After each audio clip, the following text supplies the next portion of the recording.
আসসালামু আলাইকুম গাইছো, কি অবস্থা সবার? আশা করি সবাই ভালো আছেন আর আপনাদের দোয়ায় আলহামদুলিল্লাহ আমিও ভালো আছি। এটা আমার নতুন গল্প আর এই গল্পের নাম মরিয়ম পরীর ভালোবাসা। তবে এটা কোনো গল্প নয়, এটা একটা বাস্তব ঘটনা আর এই ঘটনাটা আমার নিজের সাথেই ঘটছে। এখানে আমি আমার ছদ্মনাম ব্যবহার করব, কারণ না হলে অনেক মানুষে আমাকে চিনে ফেলবে, তাই আমি আমার আসল নামটা দিতে চাচ্ছি না। তো ঘটনা শুরু করতে যাচ্ছি। আমার নাম অন্তর আর আমি ঢাকা নারায়ণগঞ্জ থাকি আর এই ঘটনাটা আমার সাথেই ঘটছে। এখন বর্তমান 2025 সাল চলতেছে আর এই ঘটনা শুরু 2021 সাল থেকে। তখন আমার বয়স মাত্র 20 বছর চলতেছে। আমি বেকার একটা ছেলে, সারাদিন ঘোরাফেরা করে আর বন্ধুদের সাথে আড্ডা দেই, এই নিয়ে আমার সময় বেশ ভালোই কাটছে। তবে আমার জীবনটা পরিবর্তন করে দিল মরিয়ম নামের একটা পরী। আমি একদিন রাতে আমার বাসা থেকে রাতের খাওয়া দাওয়া শেষ করে আমি আমার এক বন্ধুর বাসায় যাচ্ছি। আমাদের বাসা থেকে ওর বাসায় যাইতে প্রায় হেঁটে যেতে 5 মিনিটের পথ। আমার বাসা থেকে ওর বাসা যাওয়ার সময় বিশাল বড় একটা কবরস্থান পড়ে, সেটা আমার বাসার সাথী আর সেখানে 3 রাস্তার মোড় আছে, ওখান দিয়েই যেতে হয়। তখন রাত প্রায় 12টার কাছাকাছি। আমি আমার বাসা থেকে হেঁটে হেঁটে যাচ্ছি। যখন 3 রাস্তার মোচড় পার হব তখন দমকা একটা হাওয়া এসে আমার গায়ে ছুঁয়ে গেল। তখন হালকা একটু কেঁপে উঠলাম। তখন আমি সেটা কি কোনো পাত্তা না দিয়ে হাঁটতে হাঁটতে আমার বন্ধুর বাসায় চলে গেলাম। ওই দিন আর আমার সাথে কিছুই হলো না, আমি খুবই নরমাল ছিলাম। বন্ধুর বাসায় গেলাম, ওর সাথে সারারাত আড্ডা দিলাম। রাতে শেষ দিকে 2 বন্ধু একসাথে ঘুমিয়ে গেলাম। তারপরের দিন সকাল থেকে আমার নিজের কাছে একটু আজব আজব লাগতেছিল। আমার কেন জানি মনে হইতেছিল যে আমার আশেপাশে কেউ একজন আছে, কিন্তু আমি তাকে শুধু অনুভবই করতেছি বা তাকে প্রকাশ করতে পারতেছি না। কয়েকদিন এমন হতে থাকলো। তারপর থেকে আমি রাত্রে ঘুমানোর সময়, মানে যখন আমি ঘুমিয়ে যাই, তখন খুব সুন্দর সুন্দর স্বপ্ন দেখতে থাকি। দেখি আমি একটা মেয়ের সাথে রাস্তায় একসাথে হাঁটতেছি আর কথা বলতেছি। মেয়েটা খুবই সুন্দর এবং খুবই স্বচ্ছ, একবারে পরীদের মতো দেখা যায়। আমি ওই দিন রাত্রে প্রথম স্বপ্নটা দেখি জামিয়া একটা মেয়ের সাথে এমন একটা জায়গায় গিয়েছি যে জায়গায় এর আগে আমি কোনোদিনও যাইনি। বিশাল বড় একটা রুম আর ওই রুমে অনেক স্বর্ণ গহনা হিরে দিয়ে ভরে আছে রুমটা। তখন ওই মেয়ে আমাকে বলে যে তোমার কি কি লাগবে তুমি এখান থেকে নিয়ে যাও, এই সব কিছুই আমার। তখন আমি স্বপ্নের মধ্যেই তাকে বলতেছি যে না, আমার কিছুই লাগবে না, আমি এমনিতেই খুশি। তখন ওই মেয়ে আমাকে বলল যে তুমি পাস করছো। তখন আমি তাকে জিজ্ঞাসা করলাম যে আমি কিসে পাস করছি। তখন ওই মেয়ে আমাকে বলল এটা তোমার ছোট্ট একটা পরীক্ষা ছিল, যে তুমি লোভিকে না এর তুমি এই পরীক্ষায় পাস করছো। এই কথা শুনেই হঠাৎ আমার ঘুম ভেঙে যায়। তারপর আরো বিভিন্ন ধরনের স্বপ্ন দেখি, সবই মেয়েদেরকে নিয়ে। এরকম প্রায় হতে শুরু করলো আমার সাথে। আমি যখন একা থাকি মনে হয় কে আমার সাথে কথা বলে, কিন্তু আমি কাউকেই দেখতে পারি না। আমার আস্তে আস্তে উন্নতি হওয়া শুরু করলো। আমি আগে ঠিকমতো নামাজ রোজা কিচ্ছু করতাম না, কিন্তু ওই দিনের পর থেকে আমি নামাজ রোজা করা শুরু করলাম। আস্তে আস্তে আমার মন মানসিকতা অনেক ভালো হতে থাকলো। কিন্তু এখানে একটা জিনিস কি জানেন, খারাপ মানুষের সঙ্গে হয় না ভালো মানুষের। আমি নিজে ভালো হতে চাচ্ছি, এটা না কিভাবে আমি নিজেকে ভালো মানুষ বলছি, এটাও না। আমার পরিবর্তন দেখে আস্তে আস্তে আমার আশেপাশের মানুষগুলা সমালোচনা শুরু করলো। আর আমার নিজের একটা সমস্যা হয়েছে যে আমি স্বপ্নে যাই দেখতাম সব আমার আম্মুর সাথে শেয়ার করতাম। তারপর আমার আম্মু বলল যে আমাকে একটা হুজুরের কাছে নিয়ে যাবে। তারপরের দিন আব্বু আমাকে নিয়ে একটা হুজুরের কাছে গেল। হুজুরটা আমাদের পাশে এলাকায় একটা মাদ্রাসা আছে, ওই মাদ্রাসারই হুজুর। সেসব জিন ভূত ছাড়ানোর কাজ করে। আবার একদিকে সে আমার হুজুরও, সে আমাকে শিক্ষা দান করছে। তো আমাকে তার কাছে নিয়ে গেল। প্রথমে সে আমার সাথে কথা বলল, আমার কি কি সমস্যা তারে বললাম। তখন সে বলল যে দেখি তোমাকে কোনো জিন ভূত ধরছে, তার আজকে 12টা বাজাবো। তারপর সে বিভিন্ন দোয়া দ্রুত পড়া শুরু করলো। তারপর আমার আস্তে আস্তে কিছুটা খারাপ লাগতে লাগলো, আমার কেমন জানি খুব অস্বস্তিকর লাগতেছে। তারপর আমি আস্তে আস্তে জ্ঞান হারাতে লাগলাম। তারপরের কাহিনী আমার আম্মু আব্বুর কাছ থেকে শোনা। আমি যখন জ্ঞান হারালাম তারপর আমি আস্তে আস্তে লুটিয়ে পড়লাম। কিছুক্ষণ পরে ধাত করে চোখ মেলে উঠে বসলাম। তারপর ভাইব্রেট কণ্ঠে জিজ্ঞাসা করলাম দেখি সমস্যা, আমাকে ডাকছিস কেন? তখন হুজুর সাহেব বলছেন যে আর কেন এসেছিস অফিসে? ভারী কণ্ঠে বলল যে আমি তোকে কেন বলব যে কে আমি? তারপর হুজুর একটু মুচকি হাসলো আর বলল প্রথম সবাই আয়সাই তো জিদ দেখায়, তারপর হাতের আঙ্গুলে নাচে। এই কথা শুনে আমার সাথে থাকা পরীটা হাসলো আর বলল যে তুই ভুল লোকের কাছে এসে পড়েছিস। আমি কে সেটা হয়তো তুই এখনো বুঝস না, আর আমি তোর কি করতে পারি এর কোনো ধারণাও নেই। এই কথা শুনে হুজুর হাসলো আর বলল, ভেতর থেকে কত বড় বড় শয়তান দেখছি, কেউ আমার একটা চুলও বাঁকা করতে পারেনি, আর তুই আমার কি করবি? আচ্ছা তারপরও তোকে একটা সুযোগ দেই, এখন এখান থেকে চলে যাবি আর কখনো এই ছেলের আশেপাশেও আসবে না। তখন ওই পরীটা বলল যে আমি কখনোই ওকে ছেড়ে যাব না। এখনো হুজুর বলল যে কেন যাবি না? তখন ওই বইটা বলল, যা আমি তাকে ভালোবাসি তাই আমি তাকে ছেড়ে যাব না, আর পরীরা যাকে একবার ভালোবাসে তাকে কখনোই ছেড়ে যায় না। তো তুই আমাকে বাধ্য করতে পারবি না, তুই তোর মতো থাক হুজুর, আর আমাকে আমার মতো থাকতে দে, আমাকে ডিস্টার্ব করবি না, আমাকে ডিস্টার্ব করলে তোর বংশকে আমি ধ্বংস করে দেব। এই কথা শুনে হুজুর রেগে গেল, তখন বলল, যা আমার বংশকে ধ্বংস করবি তুই, ওকে দ্বারা তোর তো ব্যবস্থা নেওয়া দরকার। এই কথা বলে হুজুর বিভিন্ন ধরনের দোয়া দ্রুত পড়তে থাকলো, আর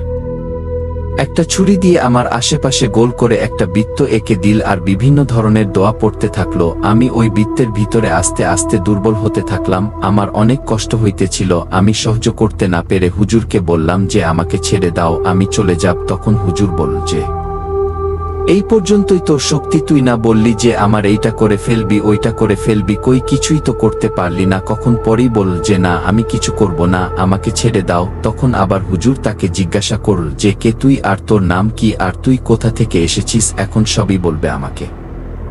তখন ওই পরীটা বাধ্য হয়ে বলল, আমার নাম মরিয়ম আর আমি কোকাপ নগর থেকে এসেছি। আমি প্রায় এখানে আসে এই কবরস্থানটার কাছে, এখানে অনেকগুলো হাসনাইনা ফুল গাছ আছে, আর ওই হাসনাইনার ফুলের ঘ্রাণ আমার খুবই ভালো লাগে, তাই আমি প্রায় এখানে ঘুরতে আসি। আমি কিছুদিন আগেও এরকম ঠিকই একা একা ঘুরতে এসেছিলাম, তাহলে এই ছেলেকে দেখলাম তার একটা ফ্রেন্ডের বাসায় যাইতেছে। তখন এই ছেলেকে আমার খুবই ভালো লেগে যায়, তাই এই ছেলের সাথে আমি রয়ে গিয়েছি, আর এই ছেলেকে আমি খুবই ভালোবাসি। আপনি দয়া করে আমাকে এর কাছ থেকে দূরে সরাবেন না, কারণ আমি কখনো এর খারাপ চাইব না, আমি চাই সে সব সময় ভালো থাকো, তাই আমি তার কাছে এসেছি। আর আমি একটা ভালো পড়ি, আমার আম্মু আব্বু সবাই খুব ভালো। তখন সেই হুজুরটা বলল যে তোরা কয় ভাই বোন? তখন ওই মরিয়ম নামের পরীটা বলল যে আমাদের কোনো ভাই নেই, আমরা 3 বোন, আর এর মধ্যে আমি সবার ছোট।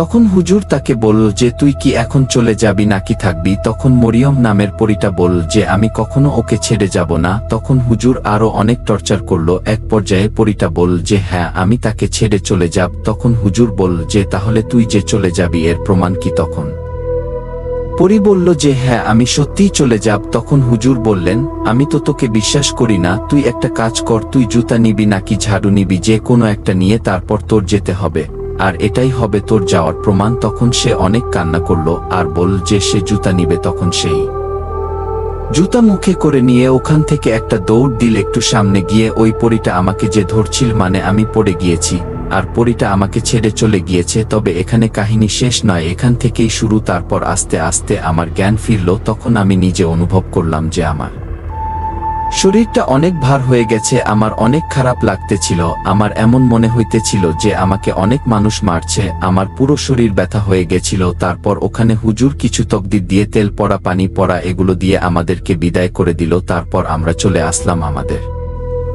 বাসায়। তার কয়েকদিন পর্যন্ত আমার সাথে কোনো সমস্যা আর হলো না। তখন ভাবলাম হয়তো সমস্যা সমাধান হয়ে গেছে, কিন্তু বিপত্তি বাঁধলো তখন যখন দেখি যে আমার কানে কানে কেউ ফিস করে বলে যে আমি এখনো যাইনি, আমি তোমার আছি, তোমারই থাকবো, আর কেউ আমাকে তোমার কাছ থেকে আলাদা করতে পারবে না। তখন আমি এই বিশ্বাসটা আমার আম্মু আব্বুকে জানালাম। তারপর আমার আব্বু হুজুরকে কল দিল কি হয়েছে এই বিষয়ে জানার জন্য, দেখল যে কল ধরতেছে না। তারপর আমি আবার কয়েকটা কল দিলাম, তখন হুজুরের স্ত্রী কল ধরল। তখন আমি তাকে সালাম দিলাম, সালাম দিয়ে বললাম হুজুর সাহেব কোথায়? তখন হুজুরের স্ত্রী বলল, যা আমি জানি না তিনি কোথায় গিয়েছেন, গত 2 দিন আগে ফজর নামাজ পড়ে বাসায় এসে তখন সে 2,000 টাকা নিয়ে আর একটা ব্যাগ নিয়ে বাজারে গেল কিছু কেনাকাটা করার জন্য, কিন্তু তিনি আর ফিরে আসেননি। এর মধ্যে আপনাদের কার একটা কথা জানিয়ে রাখি যে এর মধ্যেই হুজুর আমার কাজটা করে তিনি গ্রামে গেলেন তার পরিবারের সাথে একটু সময় কাটানোর জন্য। তখন বললাম সে কি মোবাইল ছাড়া গেছে? তখন হুজুরের স্ত্রী বললেন যে হ্যাঁ, সে কোনো মোবাইল ফোন নেয়নি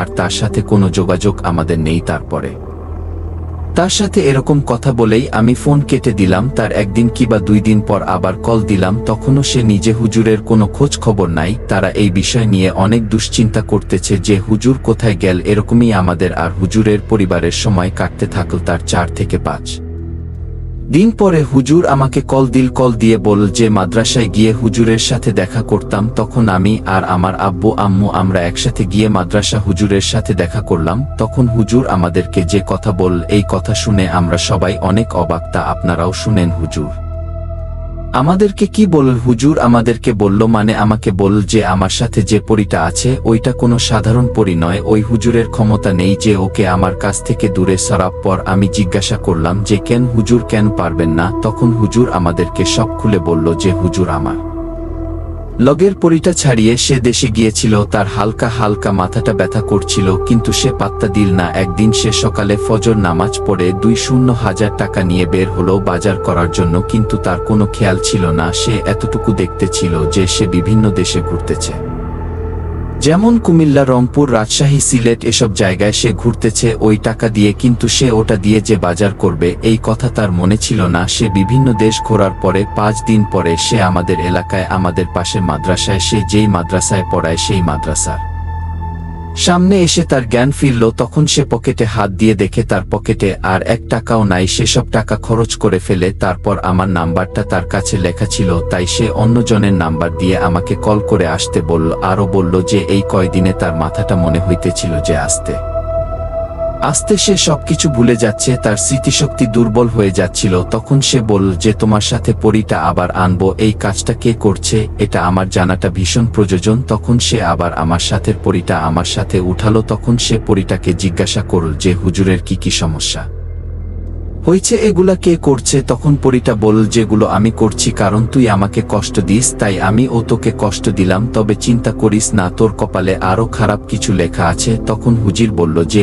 আর কি করবি তুই? তখন পরীটা বলল প্রথমে তোর ছেলে সন্তানকে মারবো, তারপর তোর স্ত্রীকে মারবো, আর দিন শেষে তো কেউ মেরে ফেলবো। পাগল! হুজুর বলল যে ভুল আমি করছি, তুমি ওদেরকে মেরো না। তখন ওই মরিয়ম নামের পরিচয় বলল এক শর্তে মারবো না। তখন হুজুর বললেন যে কি শর্ত? তখন মরিয়ম নামের পরীটা বলল যে তুই আজকের পর থেকে কখনো আর আমার পথে বাধা হবি না। তখন হুজুর বলল যে আমার ভুল হয়ে গেছে, আমি আর কখনো তোমাকে ডিস্টার্ব করব না। তারপর সে আবার চলে গেল, মানে পরীটা চলে গেল। তখন হুজুর আমাদেরকে বলল আমার পক্ষে সম্ভব না তাকে ছাড়ানো, আপনারা অন্য জায়গায় দেখেন। তখন আমরা আর কি করব? শেষমেশ হুজুরের থেকে একটু পানি পড়া আর একটু তেল পড়া নিয়ে চলে আসলাম। আস্তে আস্তে আমি আবার আগের মতো হয়ে গেলাম, আবার নামাজ পড়া ভুলে গেলাম। সব সময় বন্ধুবান্ধবের সাথে আড্ডায় মেতে থাকতাম, কিন্তু আস্তে আস্তে আমার খারাপের দিকে যেতে লাগলাম। তখন আম্মু আব্বু মরিয়া হইয়া উঠে আমার সাথে থাকা পরীটা ছাড়ানোর জন্য। তখন খবর আসলো দেশের থেকে, আর আমার দেশের বাড়ি ভোলা। দেশের বাড়ির ঠিকানাটা আপনাদেরকে দেওয়াই যায়, সমস্যা নেই। ভোলা নতুন বাজার সরকার স্কুলের মাঠ বাপ্তা আর কার সামনে, আর তার সামনে থেকে 5 মিনিট লাগে হেঁটে যেতে ঠাকুরের বাড়ি বলে ওই ঠাকুর বাড়ির পাশের বাড়ি আমাদের। কিন্তু এখানে একটা কথা আছে। একটা কথা কি জানেন? আমরা দেশে যেখানে থাকি ওইখানে আগে 100% এর মধ্যে 99% হিন্দুরা বসবাস করত। এখন অবশ্যই অনেকটা মুসলমান ফ্যামিলির লোক এসে এখানে বাড়ি বানাইছে। 50% হিন্দুরা থাকে আর 50% মুসলমান থাকে। থাক ওই বিষয়ে না বলি, আসল ঘটনায় আসি। তখন আমার মামা আমার আম্মুকে ফোনে জানালো যে ওখানে নাকি ভালো একটা কবিরাজ আছে, সে মহিলা কবিরাজ, তবে ওখানে তার নাকি অনেক নাম ডাকা আছে। সে নাকি আমার মামাকেও মৃত্যুর হাত থেকে বাঁচাইছে। আমার মামার সাথে একটা ছোটখাটো সমস্যা হয়েছিল, সেই সমস্যা ওই মহিলা কবিরাজে ঠিক করছে। তাই আমার মামা চাচ্ছে যা আমরাও দেশে যাই আর ওই কবিরাজকে দেখায়। তার কিছুদিন পরে আমরা দেশে গেলাম। আমরা দেশে যাওয়ার পরে সবার সাথে দেখা করলাম, অনেক আনন্দ করলাম। তার 2 থেকে 3 দিন পরে ওই মহিলা কবিরাজকে জানালাম। তখন সে আসলো একদিন বিকালে। তখন তাকে শুরু থেকে সব খুলে বললাম। তখন সে সব শুনে এটাই বলল যে তোমার সাথে থাকা পরীটা খুবই শক্তিশালী। তখন সেটাও বলল জোয়ার থেকে কত বড় শক্তিশালী জিনও আমি হার মানাইছি, আর ওর কত শক্তি এটা আমি দেখব। এখানে একটা মজার কাহিনী কি জানেন? যে মহিলা কবিরাজটা এসেছিল আমার সাথে থাকা পরীটাকে ছাড়ানোর জন্য। তার নিজের সাথে 2টা জিন আছে, আর তার জামাই নেই। সে তার নিজের জামাইকে অন্য একটা মহিলার সাথে বিয়ে দিয়ে দিচ্ছে, কারণ তার সাথে থাকা জিনগুলা তাকে বাধ্য করছে এই কাজটা করার জন্য। আর সে নাকি 2 বার জিনের জগত থেকেও ঘুরে এসেছে। তখন সে একটা পবিত্র জায়নামাজ বিছিয়ে তার উপরে বসেছে, আর তার সামনে আমাকে আরেকটা জায়নামাজের উপরে বসানো হয়েছে। তখন মাত্র সন্ধ্যার পর হলো, একটু অন্ধকার হলো চারদিকে, তখন সেটা রিচুয়াল করা শুরু করল। তখন আমি দেখি যে আমার আস্তে আস্তে শরীরটা খারাপ হতে লাগলো, আমার কেমন জানি খুব অস্বস্তিকর লাগা শুরু করল। একটা সময় আমার কি জানি হলো, আমি সব ভুলে গেলাম। তখন মরিয়ম আমার সাথে চলে আসলো। তখন আমার ভাই বোনদের মস্তিষ্কের শোনা কথা এমন হলো যে আমি হঠাৎ চুপ হয়ে গেলাম। তখন ওই মহিলা কবিরাজ আমাকে জিজ্ঞাসা করল যে কে তুমি, তোমার নাম কি? সে কোনো কথা বলতেছিল না, চুপ করেছিল। তখন ওই কবিরাজ তাকে আবারও জিজ্ঞাসা করল যে তুমি কি চেনো আমাকে? তখনও করেছিলাম। তখন কবিরাজটা বলা শুরু করল, তুমি কথা বলবে নাকি আমি আমার নিয়মে তোমাকে কথা বলাতে বাধ্য করব? তখন আমার সাথে থাকা পরীটা কথা বলা শুরু করল যে কি বলবেন বলেন। তখন ওই মহিলা কবিরাজ বলল, আমি তোমার ওস্তাদ, আমাকে সম্মান করো। তখন ভলিউম নামের পরীক্ষা উচ্চস্বরে হাসতে থাকলো আর বলল যে তুই আমার ওস্তাদ, কিন্তু আমি তো তোকে ওস্তাদ হিসেবে মানি না, আমাকে কেন ডেকেছিস? তখন ওই কবিরাজটা খুবই নরম স্বরে তাকে বলল যে তুমি কেন এই ছেলেকে ডিস্টার্ব করছো? এই ছেলে তোমার কি ক্ষতি করছে? তখন পরীটা বলল যে ছেলে আমাকে কোনো ক্ষতি করেনি কিংবা কোনো ডিস্টার্বও করেনি, এই ছেলেটা তার বন্ধুর বাসায় যাচ্ছিল, তখনই আমি ওইখান দিয়ে যাচ্ছিলাম, তাকে দেখে আমার খুব ভালো লেগে যায়, তাই আমি তার কাছে রয়ে গেলাম। তারপর কবিরাজ তাকে বলল যে তোমরা কয় ভাই বোন? ওইটা খুব শান্ত গলায় বলল, আমরা 3 বোন আর আমি সবার ছোট। তখন কবিরাজ বলল যে তোমার বাবা মা কি জীবিত আছে? তখন বইটা বলল যে হ্যাঁ, আমার বাবা মা জীবিত আছে। তখন সেই কবিরাজ তাকে বলল যে তুমি যে একটা মানুষের সাথে আছো, এটা কি তোমার বাবা মা বলছে যে ছেলেটার সাথে থাকতে? তখন পরিত বলল যে না, আমার বাবা মা বলে নাই, আমার ভালো লাগছে তাই আমি ওর সাথে আছি। তখন কবিরাজ তাকে বলল যে তুমি ওর কাছ থেকে চলে যাও, ও একটা ছেলে মানুষ, তুমি একটা মেয়ে পরী হয়ে একটা ছেলের সাথে থাকতে পারো না। পরে পরীটা বলল আমি কখনোই যাব না, আমি ওর কাছেই থাকব, আর আপনি যদি আমাকে বাধ্য করেন তখন আমিও আপনার ক্ষতি করতে বাধ্য হব। আমি এমনিতে কারো ক্ষতি করি না যতক্ষণ সে আমার কোনো ক্ষতি করার চেষ্টা না করে। তখন সেই কবিরাজ বলল যে তুমি হয়তো আমার বিষয়ে কিছু জানো না, আমি চাইলেই তোমাকে আজীবনের জন্য বন্দী করে রাখতে পারি। এই কথা শুনে পরীটা অনেক রেগে গেল আর সে ভীষণ জোরে একটা গর্জন দিয়ে উঠল, আর তার গর্জনে পুরা ঘরটা কেঁপে উঠল। তারপর পরীটা বলল তুমি আমাকে বন্দী করবে? কবিরাজ তুমি হয়তো জানো না যা আমি তোমার কি করতে পারি। এই কথা শুনে কবিরাজ আসলো আর বলল যে দেখাও তুমি কি করতে পারো। তখন পরীটা আরেকটা গর্জন দিয়ে উঠল, আর তার গর্জনে উপরের গাছ থেকে মোটা একটা ঢাল ভেঙে ওই বাসাটার উপরে পড়ল। অনেক শব্দ করে আওয়াজ হলো, আমার আশেপাশে যত মানুষ ছিল তারা সবাই অনেক ভয় পেয়ে গেল। তখন কবিরাজ ভাবল যে পরীটাকে এভাবে আটকানো যাবে না। তখন সে আস্তে আস্তে কিছু একটা পড়ল, তখন সাথে সাথে ওখানে আরো 2টা অদৃশ্য শক্তি এসে উপস্থিত হলো। তারা আর কেউ না, ওই কবিরাজের সাথে থাকা 2টা জিন। তখন আমার সাথে থাকা পরীটা একটু ভয় পেয়ে গেল। তখন সে নরম সুরে বলল যে কি বলবেন বলেন, আমি এখানে কোনো ঝামেলা চাই না, আর আমি চাইও না যে এই ছেলেটার কোনো ক্ষতি হোক আমার জন্য। তখন কবিরাজটা বলল যে ছেলেটা তার ফ্যামিলি দায়িত্ব নেবে, সে বিয়ে করবে, তার সংসার হবে, কিন্তু তুমি যতদিন ওর সাথে থাকবে তুমি তাকে বিয়ে শাদী করতে দিবে না।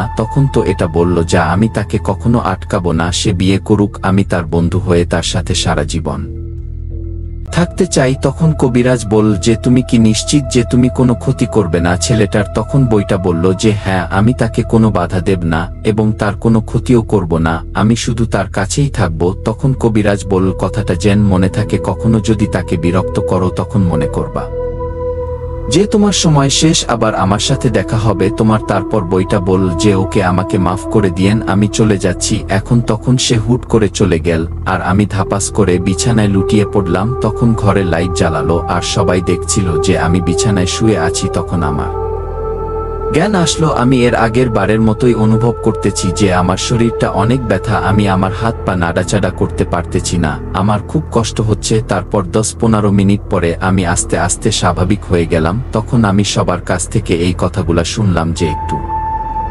আগে কি হয়েছে আমার সাথে, কিন্তু এখানে আমি আপনাদের সাথে আড্ডা কথা বলি যে ওই পরীটা তখন একটু ভয় পেয়েছিল ওই কবিরাজের সাথে থাকার জিনগুলোকে দেখে, কারণ তারা ওই পরের থেকেও বেশি শক্তিশালী, তাই সে পরীটা একটু মিথ্যা বলেছিল। সেদিন কবিরাজ আমাদের বাসায় রয়ে গেল, মানে আমার মামাদের বাসায় রাত্রে 9টার দিকে। আমার কেমন জানি খুব অস্বস্তিকর লাগতেছিল।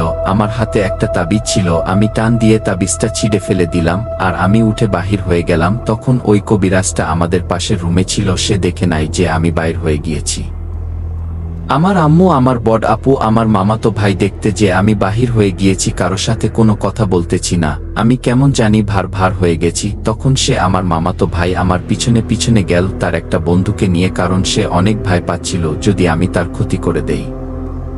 এই জন্য সে তার এক বন্ধুকে নিয়ে আমার পিছনে পিছনে যাচ্ছিল। ইতিমধ্যে ওই কবিরাজের কানেও এটা চলে গেল। তখন সে ওখানেই বসে কিছু দোয়া দরুদ পড়া শুরু করলো। তাই আমি আর বেশি দূর যেতে পারলাম না। ওখানে একটা বাগানের মধ্যে গিয়ে আমি নিচে বসে পড়লাম। আমার কিছুই মনে ছিল না।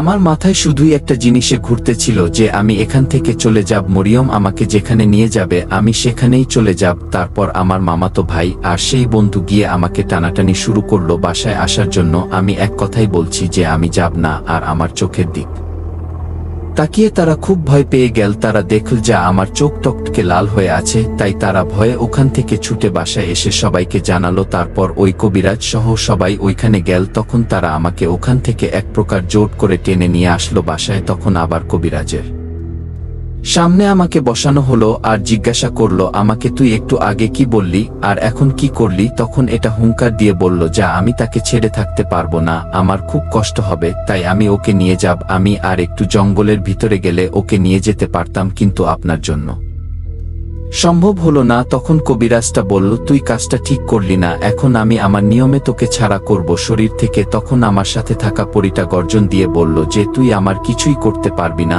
তখন কবিরাজ বলল যে তাহলে দেখ আমি কিছু করতে পারি কিনা। এই বলে আমার মামা, আমার দুলাভাই, আমার বড় ভাই সবাইকে বলল যে আমাকে শক্ত করে ধরে রাখতে, যাতে আমি নড়াচড়া করতে না পারি। তখন তারা সবাই আমাকে শক্ত করে ধরে রাখল আর আমার শরীরে এত শক্তি ছিল আমি সবাইকে এক ঝটকা ফেলে দিলাম। তখন তারা আবার উঠে আমাকে সবাই একসাথে মিলে ধরল আর আমার সামনে বসে কবিরাজ বিভিন্ন দোয়া দরুদ পড়া শুরু করল। আস্তে আস্তে আমি দুর্বল হতে থাকলাম। এক সময় আমার হাত পাও সব যেন একটা অদৃশ্য শক্তি দিয়ে বাধা পড়ে গেল। তখন সে বলল যে আজ রাতেই তোর খেলা শেষ করে দেব। তখন পরীটা তার দিক তাকিয়ে একটা মুচকি হাসি দিয়ে হঠাৎ করে ওখান থেকে চলে যায়। কবিরাজ কিছু করতে পারল না। সে কিছু করার আগেই পরীটা ওখান থেকে চলে যায়। তখন আমি আবার স্বাভাবিক হয়ে যাই। তারপর কবিরাজ বলল, যা আমি আজকেই বাসায় থাকব আর আজকে এই পরীটাকে বিদায় করার কাজ করব। তখন সব আবার আগের মতো স্বাভাবিক হয়ে গেল। তারপর কবিরাজ আর দেরি না করে আমার মামাকে জানালো যে কি কি লাগবে এটাকে ছাড়ানোর জন্য।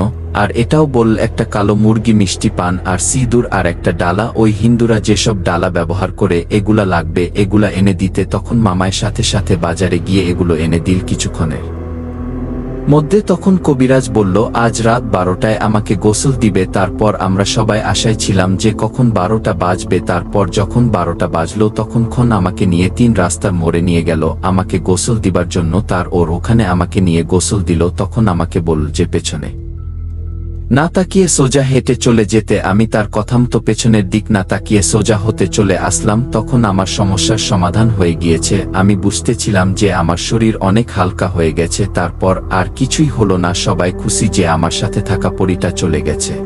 তো ভাইয়ার, আশা করি তোমরা সবাই আমার ভিডিওটা মনোযোগ দিয়ে শুনছো এবং সবাই এনজয় করছো। তবে এটাই লাস্ট নয়, আরো অনেক কাহিনী আছে এর মধ্যে। গল্পটা অনেক বড় হয়ে যাবে, তাই এটা পাট করে দিতেছি। আর আমার এইটা নতুন চ্যানেল, তাই একসাথে এত বড় ভিডিও দিতেছি না, কারণ ভাই বড় লং ভিডিও দিলে ভিডিওতে ভিউজ আসে না, তাই ভিডিও পাট করে দেব। আর আশা করি তোমরা সবাই আমার চ্যানেলটা সাবস্ক্রাইব করবা আর আমাকে অনেক অনেক ভালোবাসা দিবা, যাতে আমি তোমাদের জন্য আরো ভালো ভালো গল্প নিয়ে আসতে পারি। তো সবাই ভালো থাকবেন আর ভিডিওটা পুরাটা শোনার জন্য আপনাদেরকে অসংখ্য ধন্যবাদ। তো ভাইয়ার, আশা করি তোমরা সবাই আমার ভিডিওটা মনোযোগ দিয়ে শুনছো এবং সবাই এনজয় করছো। তবে এটাই লাস্ট নয়, আরো অনেক কাহিনী আছে এর মধ্যে। গল্পটা অনেক বড় হয়ে যাবে, তাই এটা পাট করে দিতেছি। আর আমার এইটা নতুন চ্যানেল, তাই একসাথে এত বড় ভিডিও দিতেছি না, কারণ ভাই বড় লং ভিডিও দিলে ভিডিওতে ভিউজ আসে না, তাই ভিডিও পাট করে দেব। আর আশা করি তোমরা সবাই আমার চ্যানেলটা সাবস্ক্রাইব করবা আর আমাকে অনেক অনেক ভালোবাসা দিবা, যাতে আমি তোমাদের জন্য আরো ভালো ভালো গল্প নিয়ে আসতে পারি। তো সবাই ভালো থাকবেন আর ভিডিওটা পুরাটা শোনার জন্য আপনাদেরকে অসংখ্য ধন্যবাদ।